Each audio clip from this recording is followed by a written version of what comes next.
हर द्वार पर सलाम ठोकने वाले सिपाहियों की आंखें विस्मय से खुली रह गई। वो लोग भी हैरान अचंभित होकर देखते ही रह गए कि अरे, ये तो हमारे घर परिवार में काम होता है, ये काम में लाया जाने वाला सूप होता है, ये यहाँ पर 1 दर्जन। कमाल है। ऐसी भेंट लेकर, यानी ऐसा तोहफा लेकर कोई अतिथि वहाँ पर न भूतो न भविष्यति, न पहले कोई पहुँचा था न उसके बाद कोई आया, न पहुँचा था न पहुँचेगा। पर भवन की तत्कालीन उस समय की स्वामिनी, राजेंद्र बाबू राष्ट्रपति थे तो उनकी पत्नी, तो वे अभी उस समय वहाँ की मालकिन है, स्वामिनी जी ने मुझे अंक में भर लिया। ये भेंट देखकर उन्होंने मुझे, यानी लेखिका को, गले लगाया। अंक में भर लेना, गले लगाना, हृदय से लगा लेना। राजेंद्र बाबू तथा उनकी सहधर्मिणी सप्ताह में 1 दिन अन्न नहीं ग्रहण करते थे, उपवास। संयोग से मैं उनके उपवास के दिन ही पहुंची, अतः उनकी यह जिज्ञासा, उत्सुकता, जानने की इच्छा स्वाभाविक थी कि मैं कैसा भोजन पसंद करूंगी। उपवास तो हमारा है, लेकिन आप क्यों उपवास करेंगी? आप आई हैं तो कहिए आपको कैसा भोजन करवाया जाए। उपवास में भी आतिथेय, मेहमान का ख्याल रखना, मेहमान नवाजी करना, का साथ देना उचित समझकर मैंने, यानी जो हमारे मेहमान, हम जिसके यहाँ मेहमान बन के गए हैं, वो हमारे आतिथेय। मेहमान आया है तो अतिथि, जिसके यहाँ मेहमान आया है उसे आतिथेय कहते हैं।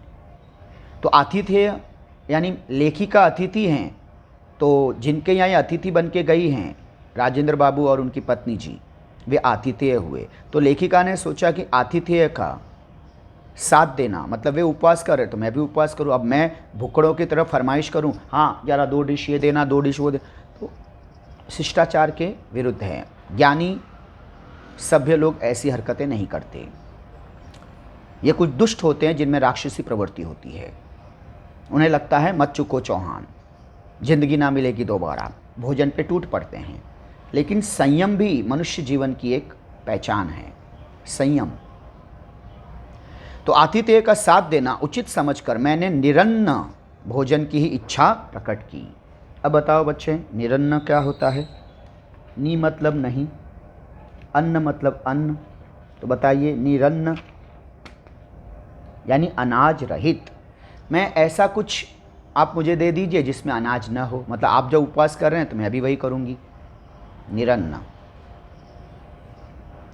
फलाहार, फलों का आहार, संधि विच्छेद, फल प्लस आहार, स्वर संधि, फल खाना। तो फलाहार के साथ उत्तम खाद्य पदार्थों की कल्पना स्वाभाविक रहती है। सामान्यतः हमारा उपवास अन्य दिनों के भोजन की अपेक्षा अधिक व्यय साध्य हो जाता है, क्योंकि उस दिन हम भांति भांति के फल, मेवे, मिष्ठान आदि एकत्र कर लेते हैं। इसका मतलब समझा? सामान्य तौर पर हम जो भोजन करते हैं नॉर्मल, लेकिन जैसे ही हम उपवास करते हैं तो उपवास के नाम पर हम बहुत सारे फल, बहुत सारे मेवे, मिष्ठान, ड्राई फ्रूट्स वगैरह रख लेते हैं। साबूदाना खिचड़ी खा रहे हैं, ये खा रहे हैं, ये फल खा रहे हैं, वो जूस पी रहे हैं। जरा उसका फाइनेंशियल कॉस्ट निकालिए, इकोनॉमिक, मॉनेटरी टर्म में देखिए। एक नॉर्मल आप जो भोजन करते हैं ना, उससे 50 गुना ज़्यादा हो गया। लेकिन लोग हैं कि दिन भर दिखाते घूमेंगे, अरे भाई उपवास है, थोड़ा जूस पी रहा हूँ, ए भाई उपवास है, मैं थोड़ा फल खा रहा हूँ, ए भाई उपवास है, मैं थोड़ा खिचड़ी खा रहा हूँ। ए भाई तुझे बोला किसने उपवास करने का? क्यों एहसान कर रहा है दुनिया पे? नॉर्मल भोजन कर लेता तो धरती पे बोझ कम होता। उपवास के नाम पे इतना नुकसान। उपवास का मतलब सिर्फ भूखे रहना नहीं होता है, इंद्रियों पर संयम रखना भी होता है। इंद्रियां, सेंसेस। लोग उपवास करते हैं, किसी भी धर्म के हों, लेकिन उनकी वाणी लगातार बुराई करती रहती है। उनके दिलो दिमाग में लगातार बुरे ख्याल आते हैं, लोगों का बुरा करने के बारे में सोचते हैं। तो ये उपवास नहीं है। अगर आप ऐसा कर रहे हैं तो ये उपवास नहीं है, ये ढोंग है। इस उपवास से आपका कोई फायदा नहीं होने वाला।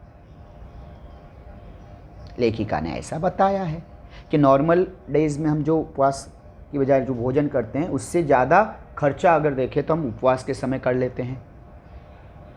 तो मुझे भी आज भी वह संध्या नहीं भूलती जब भारत के प्रथम राष्ट्रपति को मैंने सामान्य आसन, बैठने के लिए जो एक चौकी इस्तेमाल की जाती भोजन के समय, तो आसन पर बैठकर दिन भर के उपवास के उपरांत दिन भर के उपवास, कुछ नहीं खाया है, उसके बाद लोग क्या करते हैं, दिन भर कुछ नहीं खाया तो शाम को टूट पड़ते हैं भोजन पे, सारी कसर पूरी कर देंगे। लेकिन नहीं, इन्होंने क्या किया, केवल कुछ उबले हुए आलू खाए, कुछ चुनिंदा आलू खाए और उससे पारायण करते देखा। पारायण करना, उपवास खोलना। मुझे भी वही खाते देखकर उनकी दृष्टि में संतोष और होंठों पर बालकों जैसी सरल हंसी छलक उठी कि आप भी कितनी अच्छी हैं, सामान्य हैं, सादगी पसंद हैं, महान हैं आप। जीवन मूल्यों, वैल्यूज़ की परख पहचान करने वाली दृष्टि के कारण उन्हें देश रत्न की उपाधि मिली। याद रखना, राजेंद्र बाबू को देश रत्न कहा जाता है।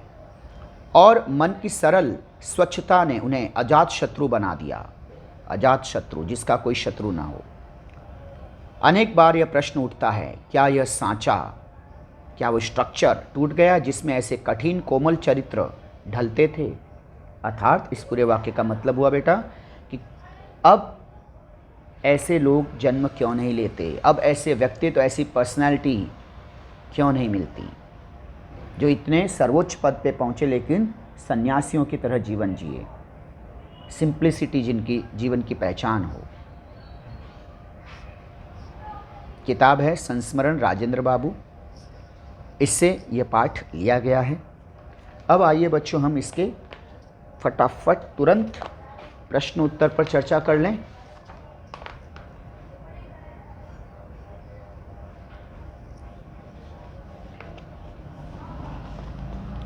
विषय प्रवेश। डॉक्टर राजेंद्र प्रसाद हमारे पहले राष्ट्रपति थे। वे सादगी पसंद, सरल और सहज स्वभाव के व्यक्ति थे। उनकी सहधर्मिणी साध्वी प्रकृति की सरल, क्षमामयी और सबके प्रति ममतालु थी। वे राष्ट्रपति भवन में भी अपने परिवार के लिए स्वयं अपने हाथ से भोजन बनाती थी। राष्ट्रपति बनने के बाद भी राजेंद्र बाबू में पहले जैसी ही सादगी और सरलता थी और उसमें लेश मात्र भी, थोड़ा सा भी अहम नहीं था, अहंकार नहीं था। प्रस्तुत संस्मरण में लेखिका महादेव वर्मा जी ने राजेंद्र बाबू और उनकी सहधर्मिणी की सादगी, सरलता, निश्चलता और सहज स्वभाव के बारे में आंखों देखा वर्णन किया है।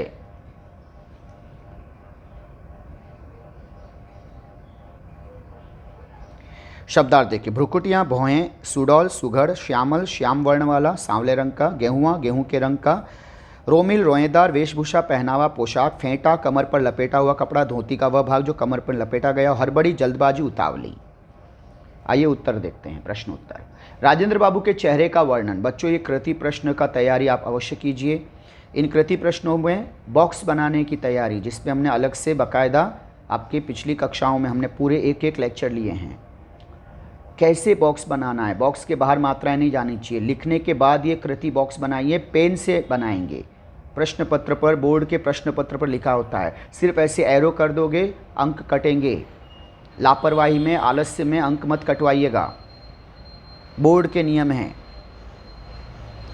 तो राजेंद्र बाबू के चेहरे का वर्णन। चौड़ा मुख, चौड़ा माथा, कुछ भारी नाक, गोलाई लिए हुए चौड़ी ठुड्डी, घनी भ्रुकुटियाँ, बड़ी आँखें, मोटे पर सुडौल होंठ, बड़ी बड़ी मूछें। अगला प्रश्न। राजेंद्र बाबू के शरीर की विशेषताएं। लंबे लंबे हाथ, लंबे लंबे पैर, लंबा शरीर।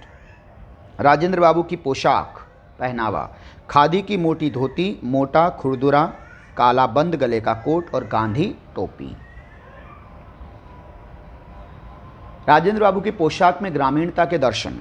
फेंटा देकर बांधी गई खादी की धोती, एक ओर दाहिने पैर पर घुटने तक और दूसरी ओर बाएं पैर की पिंडली तक।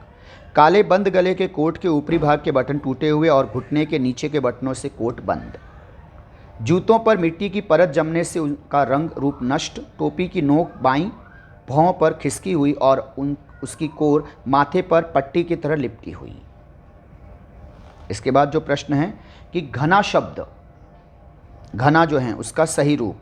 तो घना है उसका अर्थ होता है जंगल, और घने उसका मतलब होता है यहाँ पर घना जंगल, घने बाल, बड़ी मात्रा में। ठीक है, जंगल शब्द में घना शब्द कैसे आएगा, तो घना जंगल। और बाल शब्द में घना शब्द कैसे आएगा, घना बाल नहीं, घने बाल। समानार्थी शब्द बाल, केश, आँख नेत्र, मुख आनन, चेहरा आनन ये तत्सम शब्द हैं। चेहरा, मुख, मुंह, माथा मस्तक। खादी के वस्त्र तब और अब, इस विषय पर अपने विचार। महत्वपूर्ण स्वमत है। खादी और आज़ादी का चोली दामन का साथ रहा है। चोली दामन का साथ रहना, अटूट रिश्ता रहना, अटूट रिश्ता। आज़ादी की लड़ाई में जितना जोश, भारत माता की जय का उद्घोष नारा था, ये जोश भर देता था, उतना ही उत्साह लोगों में खादी के वस्त्र पहनने के प्रति भी था। आज़ादी मिलने के पहले खादी वस्त्र पहनना राष्ट्रीयता, नेशनैलिटी का प्रतीक बन गया था, सिंबल था। केवल नेताओं में ही नहीं, सामान्य जनता को भी खादी के कपड़ों से बड़ा लगाव था। उस समय खादी के कपड़ों के उपयोग की एक लहर ही चल रही थी। इसका कारण यह भी था कि खादी के कपड़े काफ़ी सस्ते होते थे और उन पर समय समय पर छूट भी दी जाया करती थी। छूट, रियायत, कंसेशन, डिस्काउंट। लेकिन इसलिए वे सामान्य जनता के लिए उपलब्ध थे, अवेलेबल थे। लेकिन आज स्थिति अलग हो गई। आज खादी के कपड़े पहने हुए कहीं इक्के दुक्के आदमी दिखाई देते हैं। इसका कारण एक, कपड़ों की मूल्य में काफ़ी वृद्धि हो गई, क्योंकि लोग खरीदते कम हैं तो स्वाभाविक उसकी प्रोडक्शन कॉस्ट बढ़ जाती है। आज खादी के कपड़े पहनना विलासिता, अमीरी, दिखावा, सुख सुविधाओं का जीवन जीने वाले लोग दिखावे के लिए, समाज में अपना रुतबा दिखाने के लिए ये पहनते हैं। बहुत कीमती हैं तो वही लोग अफोर्ड कर पाते हैं, कि श्रेणी में गिना जाता है। ये कपड़े सामान्य जनता की पहुंच से काफ़ी दूर होते जा रहे हैं। इसलिए अब खादी के वस्त्रों के प्रति लोगों में पहले जैसा आकर्षण नहीं रहा। हालांकि सरकार खादी वस्त्र उद्योग को पुनर्जीवित करने का, उसे संजीवनी देने का बार बार प्रयास करती है। आइए देखते हैं बच्चों अगला शब्दार्थ। मुखाकृति, चेहरा, गठन, बनावट, रचना, आकृति, रूप, गठन, स्मरण, याद, कृषक, किसान। प्रतिनिधित्व, प्रतिनिधि का कार्य, गरिमा, गौरव, महत्व, सच, साथ रहने वाला, पुरातन, प्राचीन, परिधान, वस्त्र, पहनने का कपड़ा, प्रसादित, अलंकृत, कृतार्थ, सफल, मनोरथ, संतुष्ट।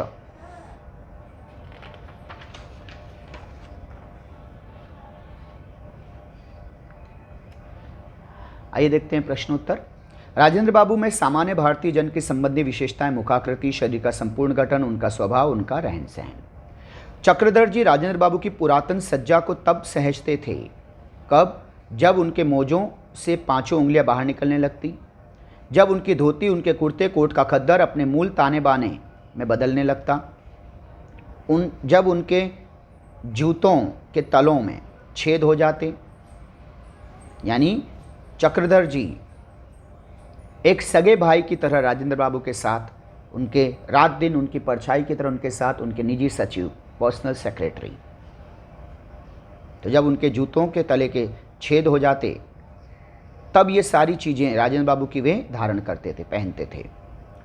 फिर एक प्रश्न बनाइए कि जिसका उत्तर भारतीय कृषक का हो। तो प्रश्न होगा, राजेंद्र बाबू जी का रहन सहन किसका प्रतिनिधित्व करता था? Question mark. अगला शब्द है स्वामी सेवक। ये उत्तर आना चाहिए। लेखिका ने अब तक ऐसे क्या नहीं देखे? क्वेश्चन, क्या नहीं देखे? स्वामी सेवक। शब्द संपदा, प्रश्न देखिए, प्रत्यय, उपसर्ग और प्रत्यय वाले शब्द बनाकर लिखें। अब आवश्यक शब्द आया है, कर्म आया है, समय आया, ईमान आया है। इसमें उपसर्ग जोड़िए, फिर इसमें प्रत्यय जोड़िए। तो उपसर्ग जुड़ेगा तो फिर ये शब्द क्या बनेगा वो लिखिए। फिर इस शब्द में अगर प्रत्यय जोड़ोगे तब ये शब्द क्या बनेगा वो लिखिए।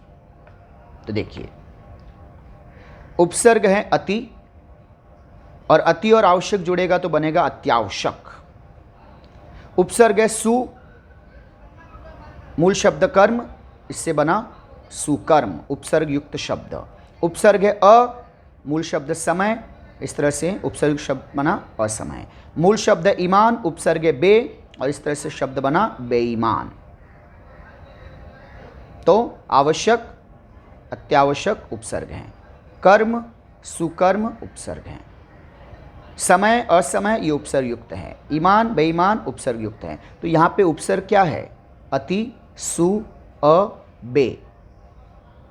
इसी तरह से अब देखते हैं इस तरफ के हिस्से में, यानी शब्द के बाद जो जुड़ा है। तो मूल शब्द आवश्यक, प्रत्ययता, प्रत्ययुक्त शब्द आवश्यकता। ये देखिए, कर्म मूल शब्द है। ठता, ठटा, ये ठता प्रत्यय। समय मूल शब्द है। इक प्रत्यय, इक ई छोटा वाला तो बन गया सामयिक। ईमान मूल शब्द है। दार प्रत्यय, ईमानदार। यहां पर इक प्रत्यय याद रखना, छोटी और क, और ये छोटी की वजह से ये हुआ सामयिक। शब्द युग्म रहन सहन, साथ साथ, ताने बाने, गुरु शिष्य। किसानों के पहनावे पर नेताओं, किसानों के पहनावे का नेताओं पर प्रभाव, इस विषय पर अपने विचार। हमारा देश कृषि प्रधान देश है। देश के बहुसंख्यक लोग, मेजॉरिटी, अधिकांश लोग किसान हैं। एक समय ऐसा था जब अधिकांश लोग गाँव में रहते थे और खेती करते थे, इन्हें किसान कहते हैं। इनका विशेष प्रकार का रहन सहन होता है, इनका पहनावा भी विशेष प्रकार का होता था। धोती, कुर्ता, गमछा, साफा, पगड़ी, पहनावा। यह पोशाक जाने कब से गाँव में लोकप्रिय थी। गाँव में से शहरों में आकर जब लोग रहने लग गए तो लोगों की पोशाकों में भी लगभग वही पोशाकें होती थी। आज़ादी की लड़ाई में संघर्ष कर रहे सैनिकों और नेताओं की पोशाक भी यही थी। महात्मा गांधी, सरदार पटेल, लोकमान्य तिलक, याद रखना बेटा तिलक, ये ड़ लिखेंगे, गोविंद वल्लभ पंत, चंद्रशेखर आज़ाद, लाल बहादुर शास्त्री आदि बड़े बड़े नेताओं की पोशाक कुर्ता, धोती, गमछा ही थी। गांधी जी तो केवल धोती पहनते थे। कुछ नेताओं की पोशाक चूड़ीदार, पायजामा, अचकन भी थी, पर उनमें से अधिकांश शहर में रहने वाले लोग थे, जैसे जवाहरलाल नेहरू, अबुल कलाम आज़ाद आदि। आज पैंट, शर्ट, बुशर्ट के ज़माने में भी कहीं ना कहीं कुछ नेता किसानों की पोशाक में दिखाई देते हैं। अगला हिस्सा हम देख लेते हैं।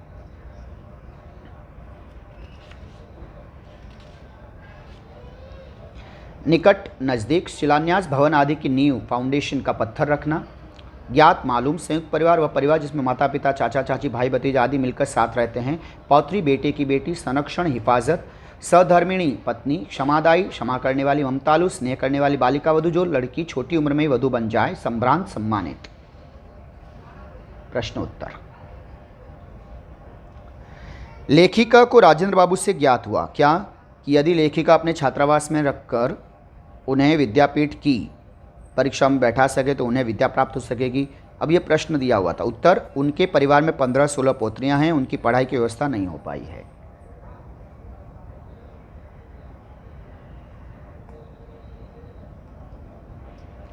अगला प्रश्न, राजेंद्र बाबू की पत्नी के गुण। महत्वपूर्ण प्रश्न। साध्वी, ममतालु, क्षमामयी, सरल।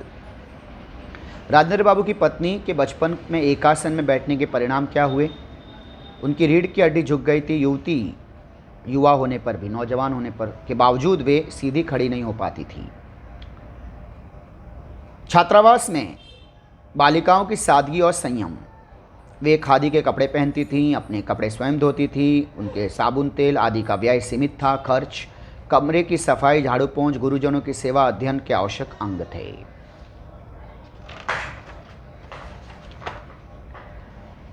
फिर प्रश्न बनाइए। तो शब्द है प्रयाग और 1937 में। तो प्रयाग, राजेंद्र बाबू महिला विद्यापीठ महाविद्यालय के भवन का शिलान्यास करने कहाँ आए थे। उत्तर है प्रयाग।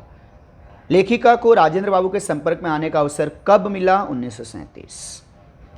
उपसर्ग प्रत्यय युक्त शब्द, ये महत्वपूर्ण क्वेश्चन है, याद रखना बच्चों। शब्द संपदा, और इसके हमने वीडियो लेक्चर में मैंने इसके कई अलग अलग भाग मैं आपको डिटेल में बताया था।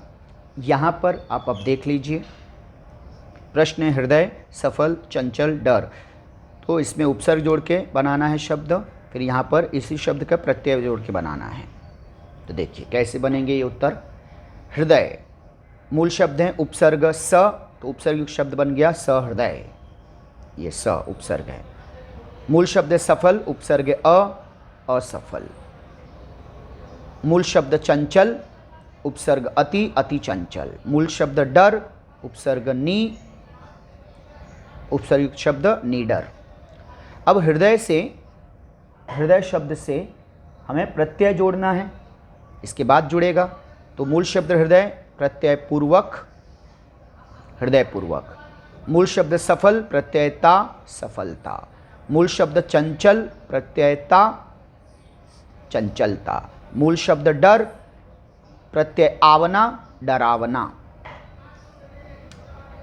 एक शब्द में उत्तर शब्द समूह के लिए। साथ में पढ़ने वाला सहपाठी और साथ में पढ़ने वाली सहपाठिनी। साथ में काम करने वाला सहकर्मी। जो कभी न मरने वाला हो अमर, जो योग्य न हो अयोग्य, जो दूसरों से ईर्ष्या करता हो ईर्ष्या जेलेसी जलन ईर्ष्यालु। विलोम शब्द निकट दूर, सरल कठिन। परिवार का अर्थ है समानार्थी शब्द कुटुंब, पुत्री, बेटी। टूटते हुए परिवार, समय की मांग। इस विषय पर अपने विचार। आज़ादी मिलने के पहले एक समय ऐसा था जब हमारे देश में संयुक्त परिवार हुआ करते थे। दादी, दादा दादी, माता पिता, बेटे बहू, भाई भाभी, पोते पोती सब साथ रहा करते थे। उस समय अधिकतर लोग खेती पर आश्रित हुआ करते थे। कोई बाहरी आय कमाई कम होती थी। खेती में घर के सब लोग मिलजुल कर काम करते थे। आज़ादी के बाद देश में शिक्षा के प्रसार, एजुकेशन का जब स्प्रेड हुआ, शिक्षा फैली और बढ़ती हुई जनसंख्या के कारण, पॉपुलेशन के कारण संयुक्त परिवार टूटने लगे। खेती से सभी लोगों का गुजारा होना असंभव हो गया। कुछ लोगों ने शहरों की राह ले ली, शहर की तरफ चले गए। उन्होंने अपने साथ अपने परिवार को भी रखना शुरू कर दिया। संयुक्त परिवार टूटने लगे। आज स्थिति यह है कि कोई चाहकर भी संयुक्त परिवार में नहीं रह सकता। शिक्षा के विकास के कारण पढ़े लिखे लोगों की संख्या में बेतहाशा लगातार निरंतर वृद्धि हुई है। वृद्धि होना, इंक्रीज होना, बढ़ना, अत्यधिक वृद्धि हुई है। गांवों के अधिकांश युवकों ने शहर की राह पकड़ ली है। उनके बच्चे पढ़ लिख कर नौकरी लगते ही माँ बाप से अलग रहने में सुविधा महसूस करते हैं। इस तरह संयुक्त परिवार अब पुरानी बात हो गई है। आज एकल परिवार, न्यूक्लियर फैमिली का युग आ गया है और टूटते परिवारों का यह परिणाम है। शब्दार्थ स्वतंत्रता संघर्ष, आज़ादी की लड़ाई। गंतव्य जहाँ किसी को जाना, अपवाद विपरीत उल्टा, विलास आनंद, कर्म निष्ठा, काम के प्रति निष्ठा, सधर्मिणी धर्मपत्नी, संलग्न साथ में जुड़ा हुआ।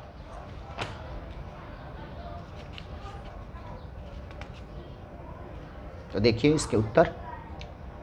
प्रश्नोत्तर। अपनी पौत्रियों के बारे में लेखिका को राजेंद्र बाबू का निर्देश, दिल्ली मेरी नहीं है, राष्ट्रपति भवन मेरा नहीं है, अहंकार में से मेरी पौत्रियों का दिमाग खराब न हो, तुम इसकी चिंता करो। मतलब वे बिगड़नी नहीं चाहिए, वे जैसे रहती आई हैं उसी प्रकार रहेंगी। कर्तव्य विलास नहीं, कर्मनिष्ठा है। तब विद्यापीठ के छात्रावास में प्राय ये आकर उपस्थित होती थी। कौन? किसी स्वतंत्रता सेनानी की पत्नी या किसी स्वतंत्रता सेनानी की बहन या किसी स्वतंत्रता सेनानी की बेटी। स्वतंत्रता सेनानी, फ्रीडम फाइटर। राष्ट्रपति भवन में राजेंद्र बाबू की पत्नी के इन कामों में बदलाव नहीं आया। कौन से काम? अपने परिवार और परिजनों के लिए खुद भोजन बनाना, पति परिवार तथा परिजनों को खिलाने के बाद स्वयं अन्न ग्रहण करना। शब्दार्थ। अनेक शब्दों के लिए एक शब्द और यहाँ पर उत्तर लिखना है। राजेंद्र बाबू की पत्नी ने ससुराल में इस रूप में पदार्पण किया, प्रवेश किया, बालिका वधू। परतंत्रता, गुलामी। स्वतंत्रता का अपोजिट परतंत्रता। के समय स्वतंत्रता संघर्ष के सैनिकों का गंतव्य, मंजिल यह होता था क्या? जेल। देश स्वतंत्र होने पर स्वतंत्रता सेनानियों के छात्रावास में रहने वाली बहन बेटियों ने यह किया। क्या किया? कुछ दिल्ली चली गईं, कुछ अंग्रेजी विद्यालयों में भर्ती हो गई। राजेंद्र बाबू की सहधर्मिणी जब दिल्ली आई तब राष्ट्रपति भवन में उनके लिए यह बन गया। राष्ट्रपति भवन में उनके लिए क्या बन गया? उनके कमरे में संलग्न रसोई घर, उससे जुड़ा हुआ रसोई घर। शब्दार्थ। शब्द के लिए दो दो अर्थ लिखिए। जैसे तीर, तो देखिए तीर के लिए एक है अर्थ बाण, दूसरा नदी का किनारा, तट, नदी के तीर पर ऐसा। अगला शब्द है वार यानी प्रहार और दूसरा वार दिन, जैसे रविवार, सोमवार, मंगलवार, बुधवार। पूर्व पहले और पूर्व ईस्ट डायरेक्शन, पूर्व दिशा। अर्थ यानी मतलब और अर्थ का अर्थ है धन और इसी से इक प्रत्यय जुड़ेगा तो बनेगा आर्थिक, इकोनॉमिक, फाइनेंशियल, अर्थशास्त्र, इकोनॉमिक्स। विलोम शब्द उपस्थित, अनुपस्थित, स्वतंत्र, परतंत्र, स्पष्ट, अस्पष्ट, बेटी, बेटा। विद्यार्थी जीवन के बारे में अपने विचार लिखिए। हमारे शास्त्रों में विद्यार्थी के लक्षण इस प्रकार बताए गए हैं। महाआचार्य चाणक्य ने आदर्श विद्यार्थी के लक्षण बताए हैं। काकचेष्टा, बको ध्यानम, स्वान निंद्रा तथैव च अल्पाहारी, गृह त्यागी विद्यार्थिना पंचलक्षणम। काकदृष्टि बकध्यानम श्वाननिंद्रा तथैव च स्वल्पाहारी गृहत्यागी विद्यार्थिना पंचलक्षणम।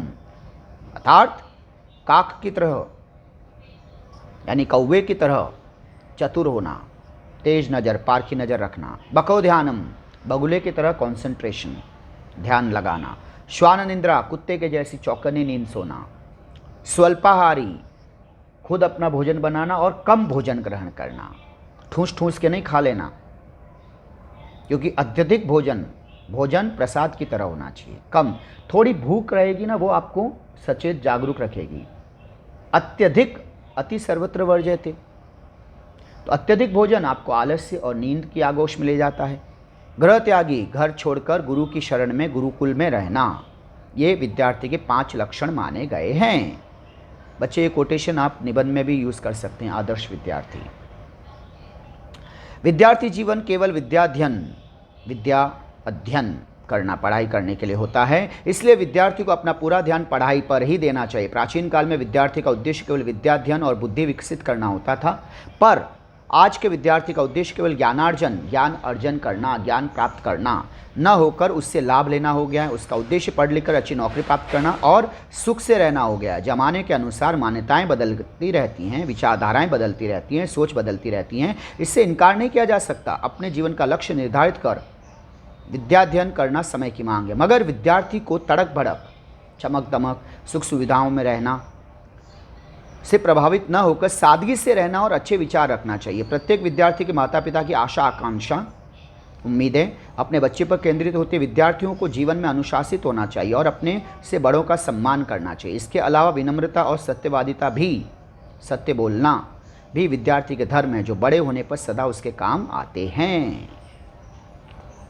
अंतिम हिस्सा है, देखिए, आतिथ्य अतिथि सत्कार। सिर की सरकंडा सूप अनाज पछोड़ने का सीख से बना साधन, पछोड़ना सूप से फटकना, प्रत्यक्ष जो आंखों के सामने हो, उपहार भेंट सौगात, विस्मय आश्चर्य अचंबा, स्वामिनी मालकिन आतिथेय अतिथि सत्कार करने वाला मेज़बान, निरन्न अनाज रहित, व्यय साध्य महंगा, पारायण संपूर्णता, अजात शत्रु जिसका कोई शत्रु ना हो।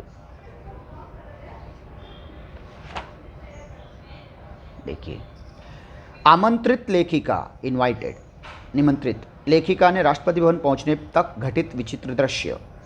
प्रथम श्रेणी के डिब्बे में 12 सूपों का टंगा जाना, राष्ट्रपति भवन की बड़ी कार पर इन सूपों का लादा जाना, राष्ट्रपति भवन के हर द्वार पर सलाम ठोकने वालों का विस्मय, राष्ट्रपति की पत्नी का लेखिका को अंक में भरना, गले लगाना। राजेंद्र बाबू के खान पान संबंधी नियम, सामान्य आसन पर बैठकर भोजन करना, ये प्रश्न में दिया हुआ था, उत्तर हमें ये लिखना था।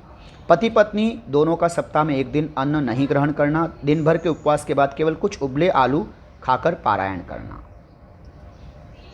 अभी अभी आपने अर्थ देखा है, पारायण करना, संपूर्ण करना, उपवास खत्म करना, भोजन पूरा करना। भोजन के संदर्भ में राजेंद्र बाबू की और लेखिका की भोजन के संदर्भ में राजेंद्र बाबू की जिज्ञासा, लेखिका की कल्पना। इसके बाद हम उत्तर लिखें। जीवन मूल्यों की परख करने वाली दृष्टि के कारण राजेंद्र बाबू को यह उपाधि मिली, कौन सी? देश रत्न की। राजेंद्र बाबू के इस गुण ने उन्हें अजातशत्रु बनाया, किस रूप ने? राजेंद्र बाबू के मन की सरल स्वच्छता ने। लिंग बदलिए, उपसर्ग ये प्रत्यय मूल शब्द वाले प्रत्यय साधित शब्द हैं, बुद्धिमान, पारिवारिक, रोमिल और ममतालु। इसमें प्रत्यय ढूंढना है क्या है और मूल शब्द। तो दरअसल पहले आप बच्चे मूल शब्द ढूंढिएगा, फिर प्रत्यय। कभी भी ऐसा नहीं होगा कि पहले प्रत्यय, क्योंकि मूल शब्द के बाद प्रत्यय जुड़ता है। तो स्वाभाविक है, यहाँ पे मूल शब्द होगा बुद्धि, यहाँ पे प्रत्यय होगा मान, यहाँ पे मूल शब्द परिवार, यहाँ पे इक प्रत्यय होगा, यहाँ पर रोम होगा, यहाँ पर इल होगा, यहाँ पर ममता मूल शब्द है और आलू प्रत्यय है, छोटा ऊ की मात्रा। देखिए उत्तर। बुद्धिमान प्रत्यय साधित शब्द, मूल शब्द बुद्धि। नियम मत तोड़िएगा बच्चों, लिखते समय भी पहले ये लिखिए, बुद्धि, धी पहली की मात्रा, मान प्रत्यय, इससे बना बुद्धिमान। मूल शब्द परिवार, इक प्रत्यय ई, इससे बना पारिवारिक। रोम मूल शब्द इल प्रत्यय, इससे बना रोमिल। मूल शब्द ममता प्रत्यय आलू, इससे बना ममतालु। नेक्स्ट, लिंग बदलिए। स्वामिनी, मूल शब्द स्वामिनी, मालकिन, तो लिंग बदलेंगे, ये स्त्रीलिंग है तो पुल्लिंग स्वामी। डिब्बा, पुल्लिंग डिबिया, याद रखिए डिब्बा में आधा ब है तो डिबिया में वो आधा ब नहीं रहेगा, डिबिया। पति पत्नी तो आधा। बालिकाओं, यानी अब इसे पुल्लिंग बनाना है, बालकों, बहुवचन के रूप में है। गद्यांश में आए शब्द के अलावा दो ऐसे शब्द लिखे जिसमें सह उपसर्ग जुड़ा हुआ हो, तो बना मूल शब्द योगी, उपसर्ग सह, सहयोगी। मूल शब्द कर्मी यानी काम करने वाला, उपसर्ग सह, सहकर्मी, कलीग, साथ में काम करने वाला। स्वमत अभिव्यक्ति।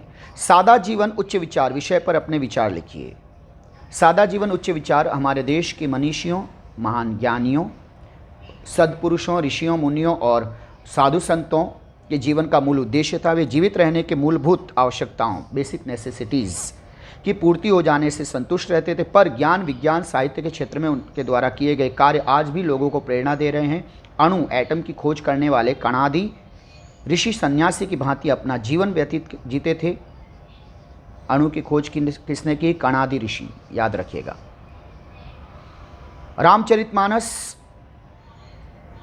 के रचयिता तुलसीदास राम की भक्ति में डूबे हुए भक्त की तरह जीवन जीते थे। कबीर, सूरदास, रामदास, रैदास, ज्ञानेश्वर, गाडगे महाराज, तुकाराम, एकनाथ, महात्मा गांधी, विनोबा भावे जैसे महापुरुषों का जीवन अत्यंत सादा था, पर उन्होंने अपने विचारों से समूची मानव जाति को उद्वेलित किया, प्रभावित किया।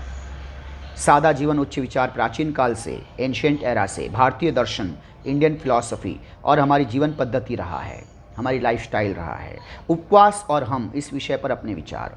उपवास पाचन तंत्र, डाइजेस्टिंग पावर को, सिस्टम को स्वस्थ रखने की एक उपयोगी क्रिया है। इससे एक दिन पाचन क्रिया को आराम मिलता है और हमारे देश में 30 त्यौहार, जो भी उत्सव होते हैं, त्यौहार होते हैं, उस पर व्रत, 30 त्यौहार, बीच में हाइफन कर दीजिए, उपवास करने की प्रथा है। कई प्रांतों में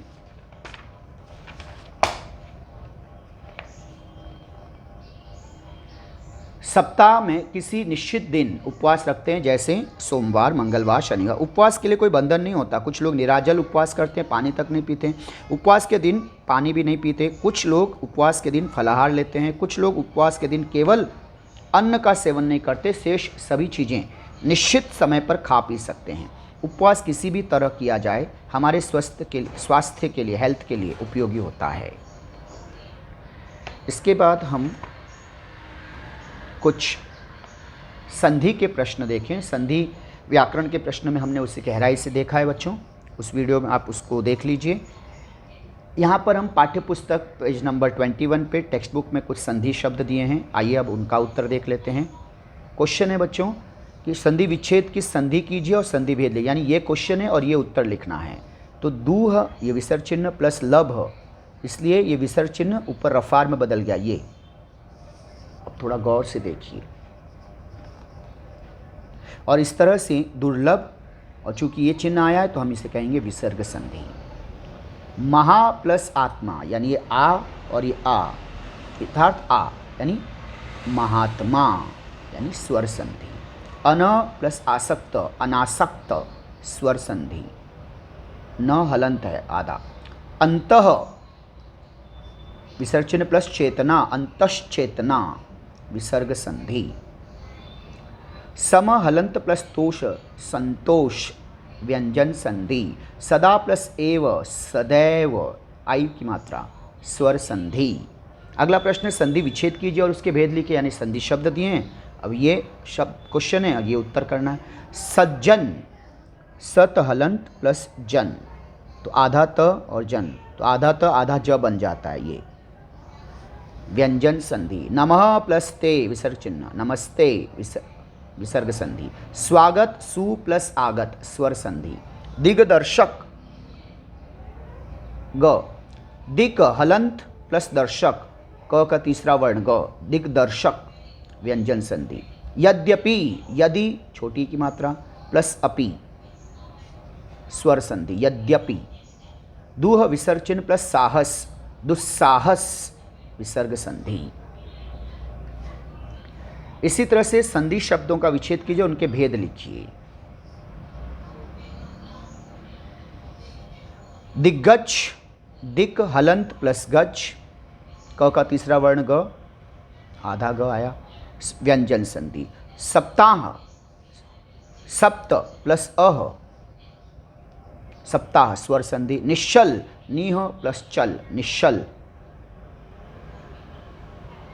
विसर्ग संधि। भानुदय, ये देखो भानु बड़ा ऊ की मात्रा है, दीर्घ ऊ। भानु सूर्य प्लस उदय, तो छोटा ऊ बड़ा ऊ, इसलिए बड़ा ऊ की मात्रा, दीर्घ ऊ, स्वर संधि, दीर्घ संधि, स्वर संधि। निस्संदेह, नीह विसर्ग चिन्ह प्लस संदेह, विसर्ग संधि। सूर्यास्त, सूर्य प्लस अस्त, स्वर संधि। संधि शब्द छांटिए पाठ में आए हुए और संधि का भेद लिखिए। विद्यार्थी, विद्या प्लस अर्थी, स्वर संधि, विद्यार्थी। मुखाकृति, मुख प्लस आकृति, स्वर संधि। शीतावकाश, शीत प्लस अवकाश, ये पाठ पढ़ाते हुए मैंने सारे शब्द बार बार आपको बताए हैं। शीत प्लस अवकाश, स्वर संधि, शीतावकाश। छात्रावास, छात्र प्लस आवास, स्वर संधि। विद्यालय, विद्या प्लस आलय, विद्यालय, स्वर संधि।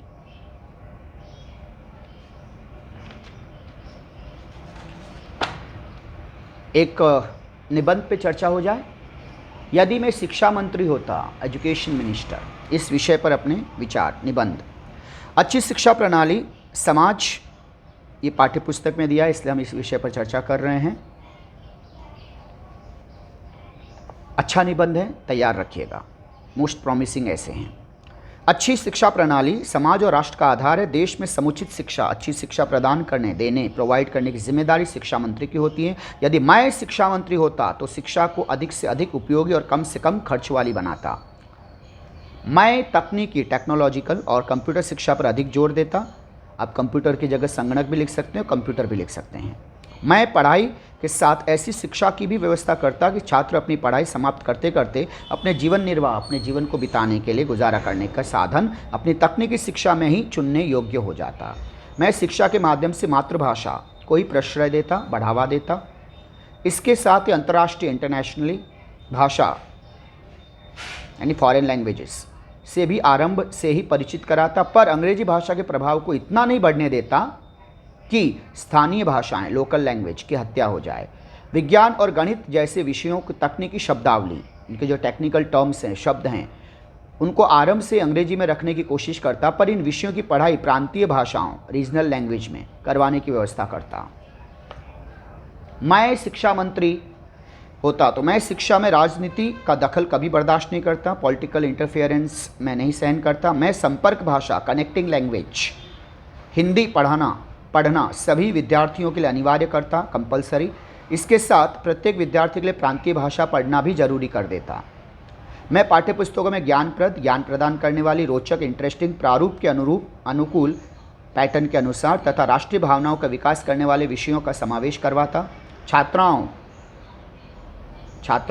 गर्ल्स के लिए, विद्यार्थिनियों के लिए पाठ्यक्रम में पोषण में गृह विज्ञान, शिशुपालन, पाककला यानी कुकिंग तथा अन्य स्त्री उपयोगी विषयों की पुस्तकों में शामिल करने पर जोर देता।